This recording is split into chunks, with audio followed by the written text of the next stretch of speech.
The card in my wallet. My name is Rachel Doyle. I'm 32, and on Christmas night, my parents locked me out of their house in the snow and wouldn't let me back in for so much as a coat. I stood on the porch with my purse on my shoulder and nothing else. Through the gap in the door, my mother said the thing she'd been saying my whole life. "You can't do anything on your own, Rachel. You're desperate." Behind her, my brother Cody pulled the curtains shut in what used to be my room. The next morning, I drove to the bank to use an old card my grandfather had left me years ago, just hoping for gas money and a cheap motel. The manager swiped it, looked at her screen and went white. "Ma'am," she whispered, "please sit down. You need to see this." I want to clear something up right away because my mother spent years telling a different version. I was not living in my parents' house because I'd failed at life. 3 months before that Christmas, I'd taken a job as an emergency room nurse at the hospital in my hometown. I'd moved back from the city for it. The apartment I wanted wouldn't be open until February, and my first few hospital paychecks were still clearing. So I asked my parents if I could stay in my old room for a couple of months to save on a deposit. That's it. That's the whole shameful story of my dependence. A grown woman with a full-time job in the hardest department in the building, sleeping in her childhood bedroom for 8 weeks to be smart with money. I'm the kind of person who plans. I've always been the one who handles the crisis without making it about me, because that's literally my job. And it's also just who I am. I don't ask people for things. I figure it out. That sounds like strength, and most days it is.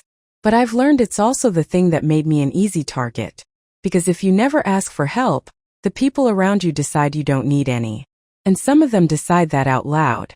And a few of them decide it while quietly helping themselves to what's yours. I didn't know that last part yet. That Christmas, I just knew I was a 32-year-old nurse being treated like a burden in the house where I grew up. And I couldn't figure out why 2 months of saving money had turned me into the family disappointment. I'd understand soon. It was sitting on a screen at a bank, and it had been there for years. The temperature in that house had a pattern, and the pattern was Cody. My brother is 4 years younger than me, and from the time he was born, he was the one my mother worried about, the one she watched, the one the whole house arranged itself around. There was always a reason. He'd been a premature baby. He'd had a hard time in school. He'd lost a job, then another, then a third. And every setback became more evidence that Cody needed protecting. While I, who handled my own setbacks without an audience, became evidence of something else. I became proof that some children just don't need their parents. My mother said it like a compliment and meant it like a dismissal. "Oh, Rachel's fine. Rachel can take care of herself," she'd say, waving me off like a fly while she cleared a path through the world for my brother. Those first weeks back home, I watched it up close for the first time as an adult. Cody, 28, unemployed again, getting his car payment handled. Cody getting a check pressed into his hand at the dinner table. And me, the working nurse, getting reminded that I was lucky they were letting me stay. One night, my mother said it plainly, the first small version of the line that would eventually define everything. I'd offered to help with groceries since I was eating their food. She patted my hand and said, "Don't worry about it. You can barely take care of yourself. You can't do anything on your own anyway." I let it go. I always let it go. I was good at letting things go, which it turns out is exactly the quality a thief looks for in a victim. The card in my purse came from my grandfather, my mother's father, Leo Marsh. Pop Leo, I called him. He died 6 years ago, but he gave me that card 14 years before that, on the day I graduated high school. I want to tell you about that day, because it turned out to matter more than anything else in my life. He took me out for pie, just the two of us, and he slid an envelope across the diner table. Inside was a debit card with my name on it, attached to an account he'd opened for me. He'd put a real amount in it to start, enough to mean something. He told me it was for my future. For school, for emergencies, for the day I'd need to stand on my own 2 feet. Then he did something I didn't understand at 18. He took a paper napkin, wrote on it, folded it into a little square, and tucked it behind the card in my wallet. "Keep this with the card," he said. "Don't read it now. Read it the day you need it." Then he looked at me dead serious and added one thing out loud. And Rachel, don't tell your mother about this account. She'll spend it. I laughed because I was 18 and I thought he was being a grumpy old man about his own daughter. I tucked the napkin away and mostly forgot about it. I used the account a little in college, then less, then not at all once I had a nurse's salary. Years went by. The card went soft and scratched in the bottom of my wallet. Just an old thing I never threw away. I had no idea I was carrying a loaded weapon and a warning, folded into a square the whole time. Pop Leo died 6 years ago, and my mother handled everything. She was his power of attorney near the end when his health went. After he passed, she managed the estate, the accounts, the paperwork, all of it. I was 26 and grieving and living in the city, and I was glad someone was handling it. She was his daughter, so why would I question it? At the funeral, I asked her gently whether Pop had left anything, any little keepsake or note, because he'd been the one person who really saw me. And my mother looked me right in the eye and said, "Oh honey, your grandfather didn't have much at the end. There wasn't really anything to leave. Don't go getting your hopes up about an inheritance." I believed her. Of course I believed her. She was my mother, standing at her own father's funeral. The idea that she would lie to me there then about that never entered my head. So I let go of any thought of a gift from Pop Leo. I had my memories and a scratched-up old debit card I assumed had long since been closed or emptied. And that was enough. I never checked the account. Why would I? I'd been told there was nothing, and I had no reason on earth to doubt the woman who told me. That single sentence at the funeral, "There wasn't really anything to leave," was the cornerstone of everything that came after. It was the lie that kept me from looking. And it worked for 6 years. Because the most effective lies aren't the ones that scare you off. They're the ones that gently tell you there's nothing worth looking at. So you simply stop looking. I stopped looking. She counted on it. In early December, my mother announced the plan that would put me on a porch in the snow. Cody and his fiancée Belle were going to move in. They needed a place while they got on their feet, and the place they needed was my room. The room I was paying nothing for technically, but the room I'd been promised through February. My mother delivered it like good news. "It just makes more sense, Rachel. You're so independent. You'll land on your feet anywhere. Cody and Belle really need the stability." There it was again, my competence weaponized against me. Cody's helplessness earned him a home. My capability earned me an eviction. I tried to be reasonable. I explained that the apartment wasn't ready until February, that I just needed the 8 weeks, that I'd be out the second I could. My mother's face hardened in a way I didn't fully clock at the time. "Don't be dramatic," she said. "You'll figure it out. You always do." Looking back, I understand why she was so eager to get me out of the house, and it had nothing to do with Cody needing a room. I was getting too close. I was in the house, noticing the trucks and the watches and the money that didn't add up, asking light little questions that were getting less light. A daughter who never visits can't notice anything. A daughter sleeping down the hall might. She needed me gone before I started actually looking, and Christmas gave her the excuse. Christmas dinner was a performance, and I was cast as the cautionary tale. The table was full. Aunts, uncles, cousins, and my mother spent the meal narrating Cody's bright future. The engagement, the apartment, the fresh start. When the conversation drifted to me, it drifted down the way it always did. "Rachel's still finding herself," my mother told the table, "though I had a job and a plan and a pension. We're letting her stay with us while she sorts things out." Letting her stay. Sorts things out. I sat there in my scrubs-adjacent good sweater and ate my dinner and said nothing, because making a scene at Christmas would only prove her point. After dessert, my father disappeared into the den, which is what my father does when something hard is about to happen, and my mother followed me into the kitchen. "We think it's best if you go tonight," she said. Just like that. Tonight. Christmas night. I asked if she was serious, if I could at least stay until morning, pack my things properly. "Cody and Belle are coming in the morning," she said. "And honestly, Rachel, the longer you drag this out, the harder you make it. You can't keep leaning on us. You need to learn to do things on your own." I went to get my bags and she stopped me, said they'd send my things along later, that I should just go, that I was making it a production. So I left with my purse and my coat in my hand and nothing else. My mother stood in the doorway with the warm light behind her and said it, the whole sentence, the one I'll hear in my head forever. You can't do anything on your own, Rachel. You're desperate. Then she shut the door and I heard the lock turn. I sat in my car in their driveway for a while. Engine running for the heat. Snow filling in the windshield faster than the wipers could clear it.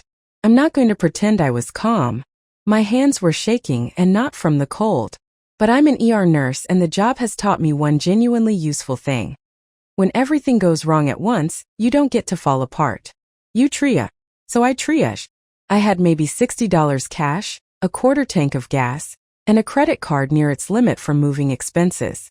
I needed a place to sleep that wasn't a parking lot.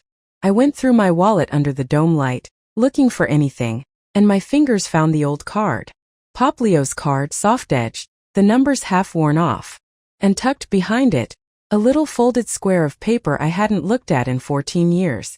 I didn't open the napkin that night. I was too tired, too cold, too close to crying. But I held that card and I thought, maybe there's $20 left on it. Maybe there's enough for a motel. My mother had said Pop left nothing, and I believed her for 6 years. So I wasn't expecting a miracle. I was expecting bus fare. I found a cheap motel off the highway, paid cash for one night, and lay awake, deciding that first thing in the morning I'd take that old card to the bank and see if my dead grandfather could buy me one more night indoors. That decision changed my entire life. The bank was a small credit union on Main Street, the kind with one teller window and a manager's desk in the open. I got there when it opened, running on no sleep and motel coffee.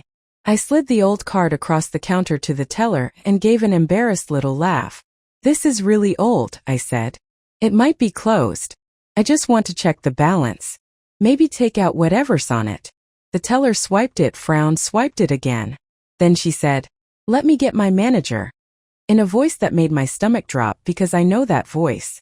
It's the voice nurses use in the hallway when they don't want to say the bad thing in front of the patient. The manager came over, a calm woman named Joan Pruitt, and she sat down at her desk, pulled up the account, and I watched her face change. She read something, scrolled, read more. The color went out of her cheeks. She glanced at me, then back at the screen. Then she lowered her voice the way you do when you're about to hand someone news that's going to hurt. "Ma'am," she said, "please sit down. You need to see this." I sat. My heart was doing the thing it does in a trauma bay, that slow, heavy pounding. Here it comes, I thought. The account's been drained. There's nothing. My mother was right. I'm overdrawn somehow. This is the final humiliation of the worst week of my life. I braced for empty. What Joan turned the monitor to show me was not empty. It was full of activity, years of it. And not one transaction in that long scrolling list had been made by me. Here is what was on the screen. The account my grandfather opened for me. The one my mother swore at his funeral didn't exist. The one I'd assumed was empty or closed. Was still open, still in my name, and it had been used as a piggy bank for years. There was a long history of withdrawals and transfers, dozens of them going back well before Pop Leo died and continuing for years after. Regular amounts. Sometimes large ones. And the transfers had a destination listed right there in the bank's records. An account belonging to Sharon Doyle. My mother. The grandfather who'd handed me a card and a warning had also put far more into that account over the years than I ever knew, building something for me. And my mother had been quietly bleeding it out the whole time. The balance remaining was a fraction of what the deposits and interest should have grown to. I sat in that chair, and I did the thing the job trained me to do. I didn't scream. I didn't cry. I asked questions. "These withdrawals," I said to Joan, keeping my voice level. "I didn't make any of these. Who authorized them?" Joan pulled up more detail, and her careful answer told me everything. 4 years, the access had been tied to a power of attorney, an old authorization from my grandfather's affairs. But then she stopped. "Miss Doyle," she said slowly, "this account is in your name. You're the owner. And these transactions, especially the more recent ones, the ones after the date you're telling me your grandfather passed away." She didn't have to finish. I understood. The woman who called me desperate, who said I couldn't take care of myself, who said I needed to learn to stand on my own, had been standing partly on my money for years. Joan Pruitt was kind and precise, and she walked me through it like a professional, which is exactly what I needed. The account was mine, she confirmed, solely mine. My grandfather had set it up that way, with me as the owner. My mother had been an authorized user, or had access through her power of attorney over my grandfather's separate affairs. And somewhere along the way, that access had bled into an account that was never hers to touch. "Here's what I'd recommend," Joan said. "We can print your full statement history. You'll want to review every transaction and identify which ones you didn't authorize.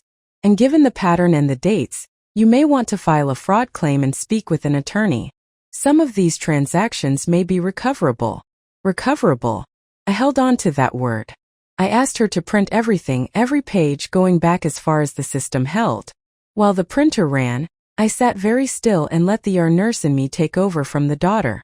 The daughter wanted to drive to my parents' house and put her fist through that locked door. The nurse made a list. "Get the statements, identify the fraud, find a lawyer, document everything, stay calm, because the calm person in the crisis is the one who controls it." By the time Joan handed me a thick stack of warm paper, I wasn't a desperate woman who'd been thrown out in the snow anymore. I was a creditor building a case. Sitting in that motel room with the statements spread across the bed, I finally understood the whole machine my mother had built. It started with the lie at the funeral. There wasn't really anything to leave.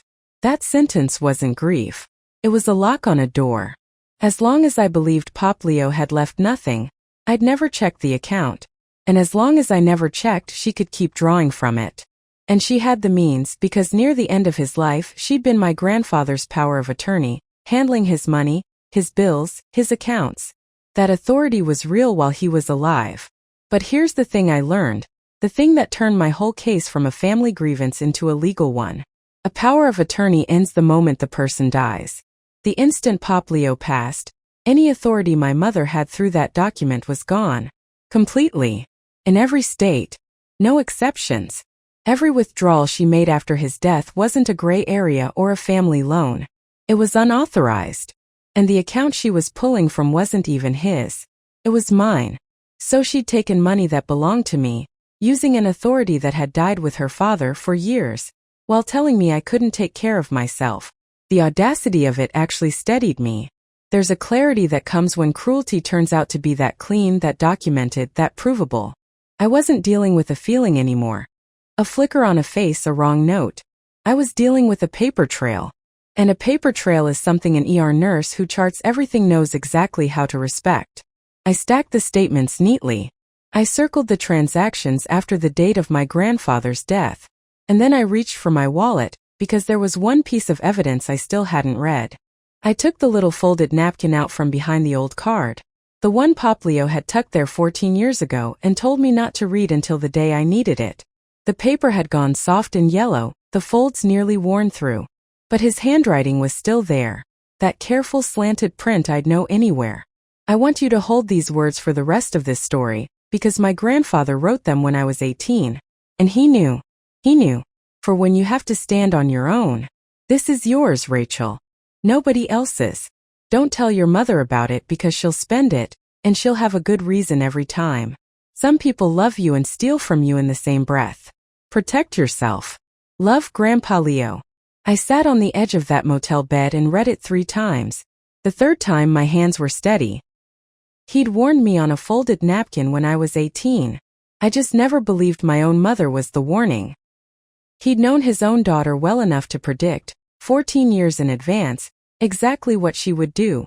And he'd tried to build a wall around me with a debit card, a paper napkin, and a secret. The only thing he'd gotten wrong was thinking I'd read the note in time. I hadn't.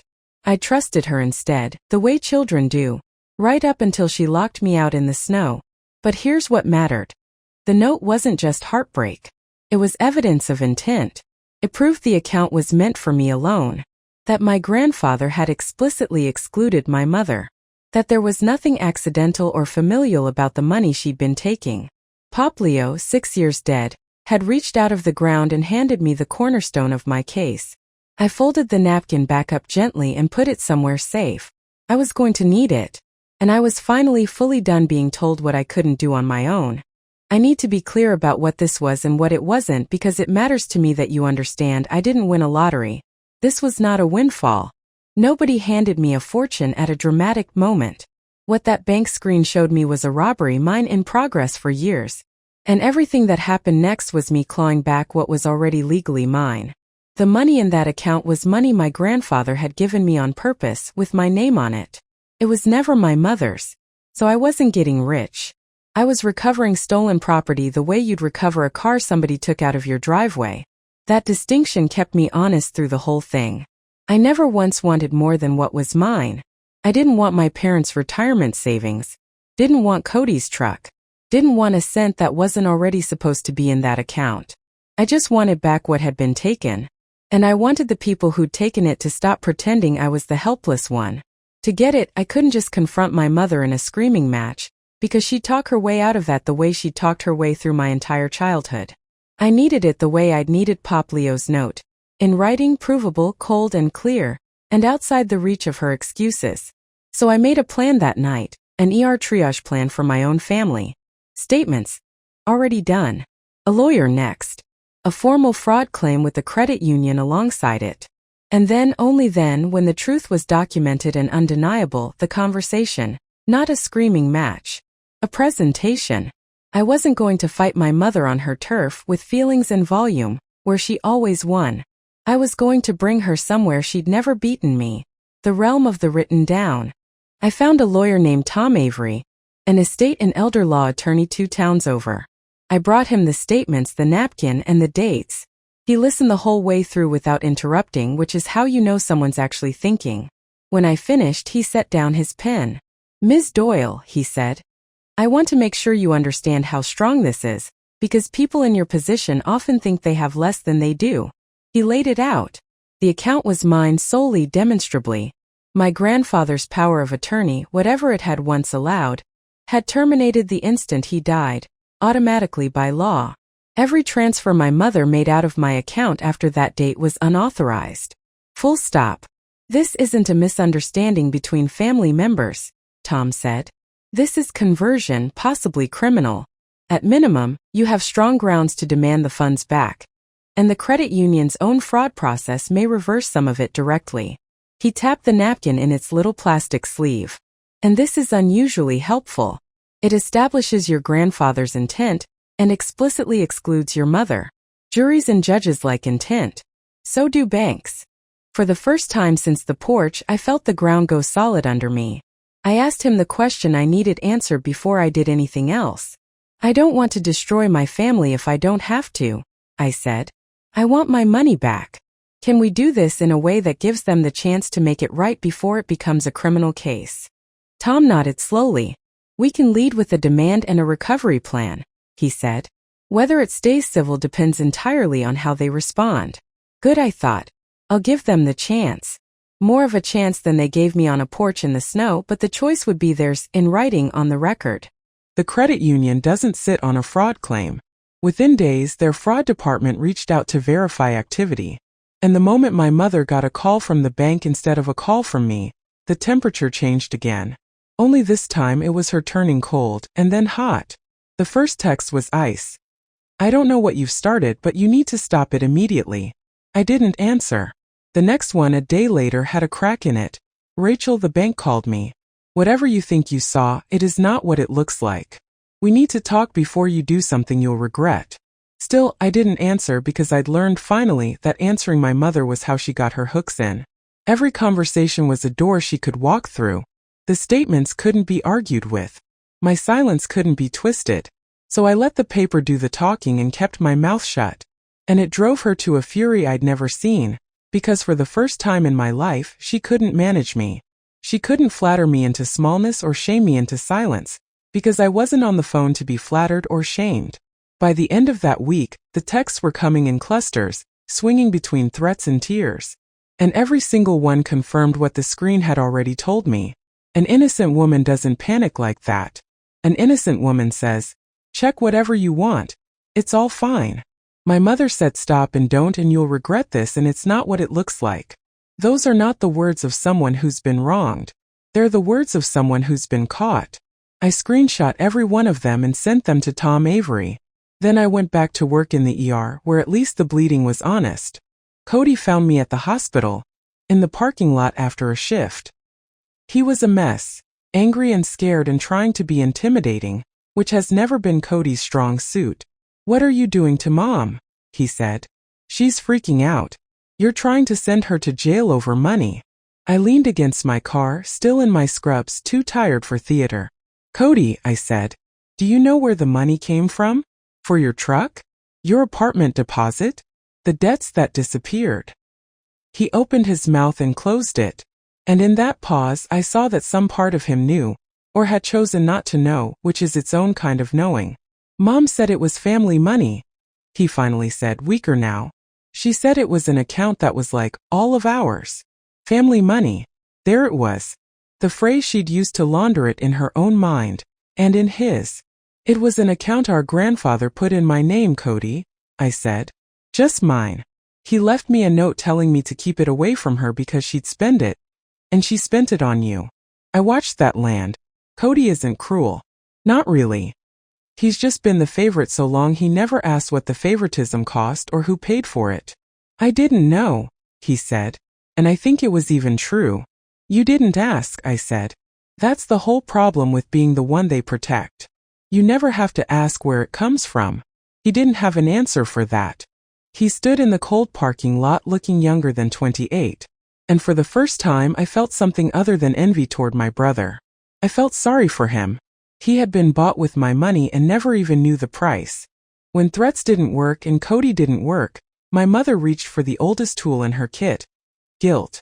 She called, and for once I picked up, because Tom had advised me that a documented attempt to resolve things would only help me.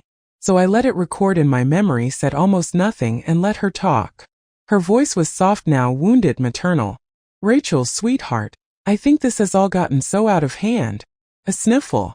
"Are you really going to send your own mother to prison over money your grandfather basically meant for the whole family anyway? After everything your father and I have done for you?" I let the silence stretch. Then I said evenly, "Grandpa didn't mean it for the family, Mom. He put it in my name and he left me a note about you specifically." A sharp little intake of breath. She hadn't known about the note. "I don't want you in prison," I went on, which was true. "I want my money back. Every dollar you took after he died. You have a chance to make this right before it goes any further. That's more of a chance than you gave me." She switched instantly from tears to ice, the mask slipping clean off. "After everything," she said, "you're choosing money over your family." And I almost laughed because there it was. The projection so perfect it was almost art. "No, Mom," I said. "You did that 6 years ago. I'm just the one who finally noticed." And I hung up gently while she was still talking. I sat with my own steady heartbeat. And I realized I wasn't afraid of her anymore. You stop being afraid of someone the day you can see the whole trick. While my mother swung between threats and tears, the boring, beautiful machinery of the law just kept turning. The credit union completed its review and determined that a portion of the transactions qualified for reversal under their fraud policy. The cleanest cases, the unauthorized transfers with the clearest documentation. That money started moving back toward my account. Not as a gift, not as a windfall, but as a correction. A wrong being made less wrong by people whose job is to make ledgers honest. Tom Avery drafted a formal demand letter laying out the rest, the full accounting, the dates after my grandfather's death, the legal reality that a power of attorney dies with the principal, the note, and a number. The total my mother owed me, calculated to the dollar. He sent it certified mail, the kind you have to sign for, so there could never be a question of whether she received it. I want you to notice how unglamorous this all was. There was no shouting, no dramatic confrontation in those weeks. Just statements and letters and a fraud analyst named Dave who called me twice to confirm details. That's how you actually win against someone like my mother. Not with a better speech, she'll always have a better speech.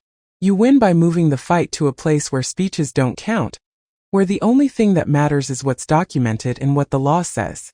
On that ground, for the first time in my life, I was holding every card. My mother was used to winning the argument. She had no idea how to win the paperwork. And as the demand letter sat in her mailbox, she did the thing people like her always do when they're cornered. She called everyone to the table.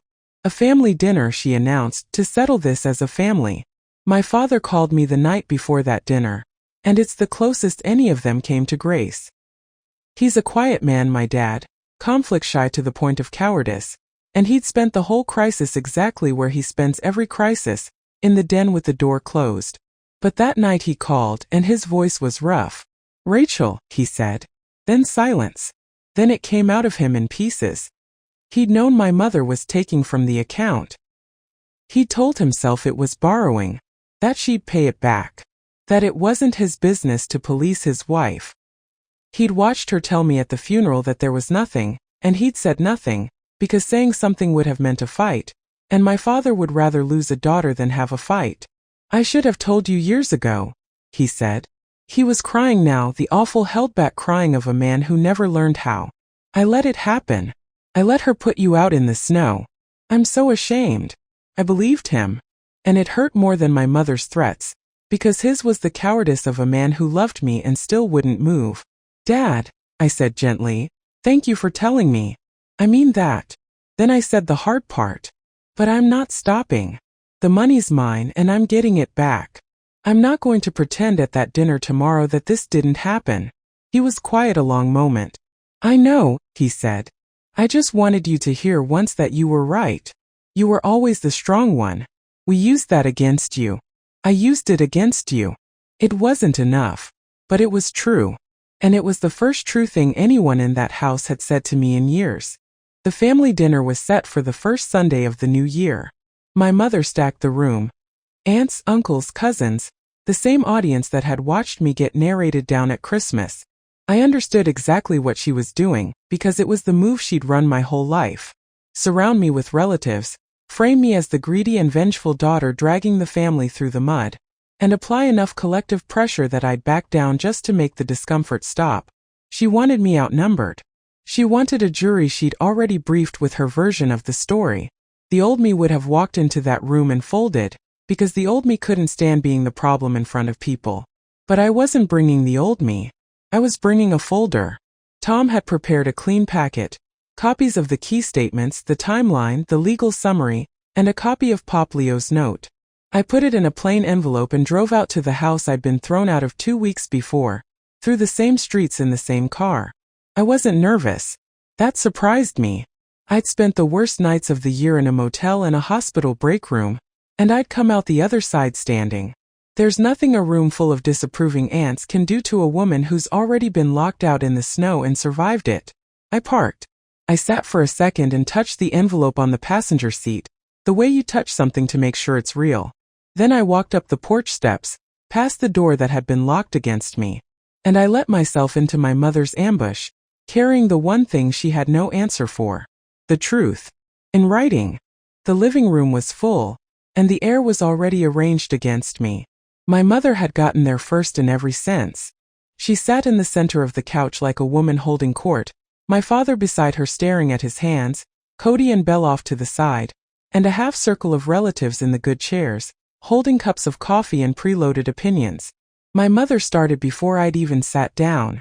"Thank you all for coming," she said, her voice trembling with rehearsed hurt. "I didn't want to do this so publicly, but I think Rachel needs to hear from the whole family." She turned those wet eyes on me. "Rachel has decided, over some misunderstanding about Grandpa's old accounts, to accuse me, her own mother, of stealing. She's gone to lawyers, to the bank. She's trying to have me charged with a crime." A murmur went around the room, the soft, disapproving sound of people who'd been told one side. An aunt shook her head at me. "We took her in," my mother went on, gaining steam. "We let her live here when she had nowhere to go. And this is how she repays us." She paused. "I always said it, you all know I did. That girl is desperate, and she can't do anything on her own. So now she's inventing a story to take money she didn't earn." There it was. The whole strategy in one breath. The eviction rewritten as charity. The theft rewritten as my fantasy. The word desperate deployed one more time to make me small. I felt the old pull, the lifelong urge to shrink, to apologize, to make the discomfort go away by disappearing. The whole room was leaning into her story. And then I felt the envelope in my hand. And I remembered that I'd spent 14 years carrying my grandfather's warning without reading it. I was done being the only person at this table who didn't get to finish a sentence. I didn't raise my voice. I just said, "Can I show everyone something?" And I opened the envelope. I laid the pages on the coffee table one at a time so everyone could see. This is a bank statement, I said, calm as a vital signs report. For an account my grandfather opened in my name when I was 18. Only my name. I set down the next page. These are the withdrawals and transfers out of it. Dozens of them over years. Every one of them goes to an account belonging to my mother. I never authorized a single one. A few of the aunts leaned in despite themselves. Mom told me at Grandpa's funeral that he left nothing, that there was no account, nothing to inherit. She said that so I'd never look. I set down the third page, the timeline, and put my finger on a date. This is the day Grandpa died. A power of attorney ends the moment a person dies. That's the law in every state. Every transfer after this date came out of my account with no authority at all. That's not a family misunderstanding. I paused. My lawyer calls it conversion. The bank calls it fraud. And they've already started reversing it. The room had gone very quiet. My mother's face was doing something I'd never seen it do, cracking. And then I laid down the last page, the one I'd been saving, a copy of a soft yellow napkin. And this is a note my grandfather folded into my wallet when I was 18. I only read it 2 weeks ago. I read it aloud steadily. For when you have to stand on your own, this is yours, Rachel. Nobody else's. Don't tell your mother because she'll spend it. Some people love you and steal from you in the same breath. I looked up. He knew.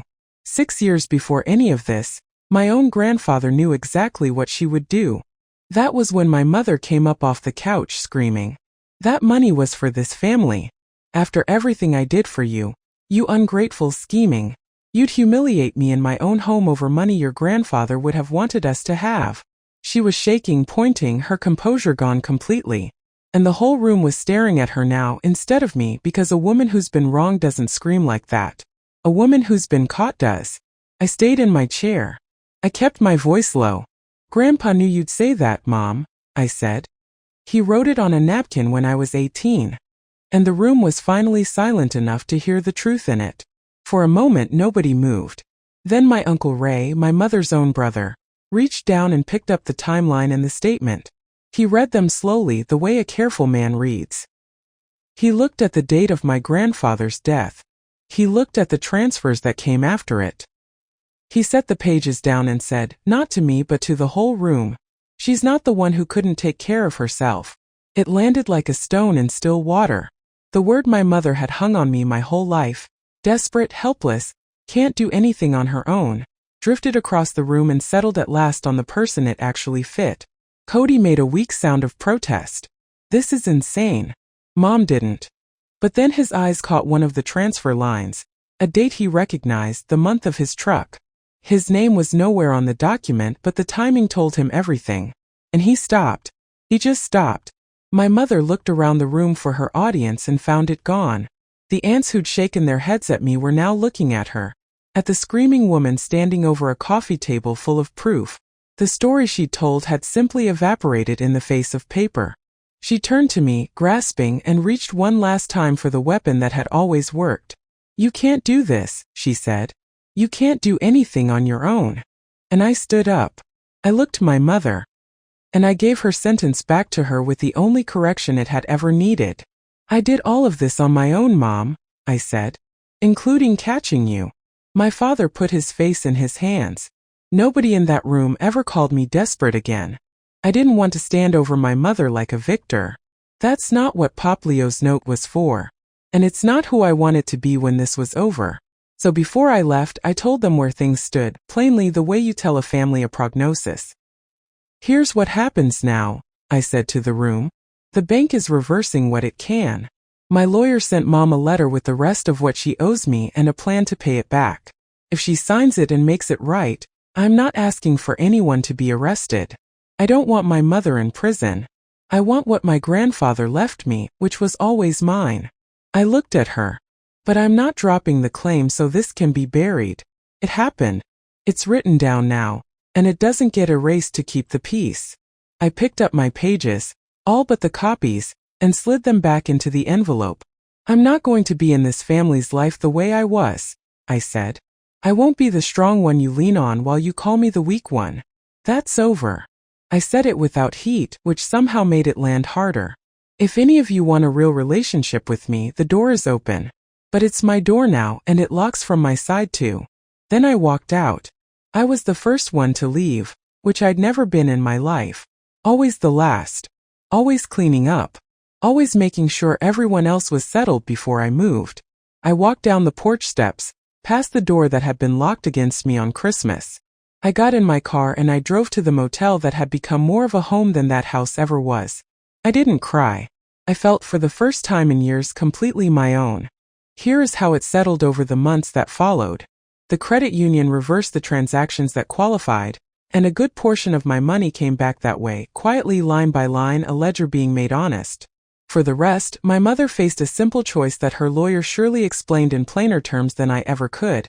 Sign the repayment agreement and avoid criminal exposure, or fight it and risk a fraud charge with a paper trail any first-year prosecutor could win. She signed. Of course she signed. People who count on never getting caught fold fast once they are. The repayment plan isn't fast and it isn't comfortable for her. I've made my peace with the fact that some of it I may never fully see. But most of what was mine came home. And more importantly, it came home labeled correctly. Recovered. Not given, not borrowed. Recovered. I moved into my apartment in February, the one I'd been saving for the whole time.